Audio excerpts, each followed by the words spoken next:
Miisa efatra indray ny olona voamarina fa mitondra ny tsy mikaretina coronavirus ka samy ilay antsoina hoe cas contact avokoa izy ireo. Monina eto Antananarivo ny 3 ary Antoamasina ny 1.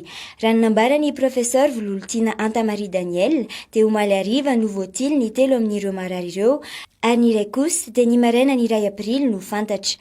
Ankehitriny izany dia tafakatra 450 ny totalin'ny olona voamarina fa mitondra ny Covid-19 eto Madagasikara. Ny fanampim-baovao nentin'ity mpitondra teny ny CCO Covid-19 ity no nahalalana fa zazalahy 13 taona ny iray amin'ireto marary vaovao ireto, raha vehivavy 17 taona ny iray.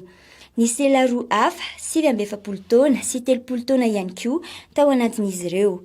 Nanamarika ny profesora Vololtina Anta-Marie Daniel fa ireo olona fito voatily omaly tao anatin'ny fitiliana vao be dia mbola tsy tafiditra ao anatin'ny atotanisa satria mbola tsy maintsy handalo fitiliana hafa indray eny amin'ny Institut Pasteur de Madagascar.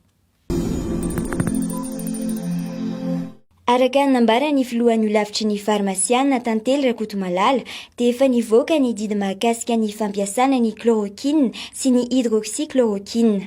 Voarara ny lalàna ny fivarotana chloroquine eny amin'ny toeram-pivarotana fanafody manerana ny Madagasikara, hoy ny nambarany. Nanazava ny tenany fa efa nambara ofisialy fa azo ampiasana hitsabona ny Covid-19 ny chloroquine saingy natokana ho an'ireo marary miditra hopitaly ihany.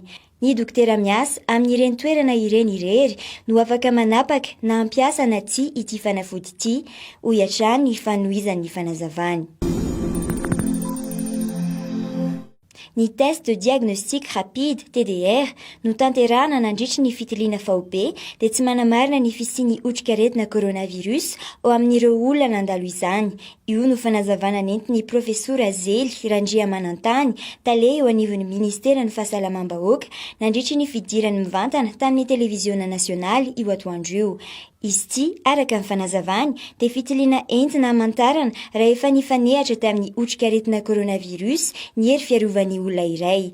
Marihina fa ireo olona pozitif tamin'ny fitiliana io dia tsy maintsy mbola mandalo ny fitiliana PCR izay tanterahana eo anivon'ny Institut Pasteur de Madagascar mba hanamarinana na mitondra io otrikaretina io marina izy na tsia.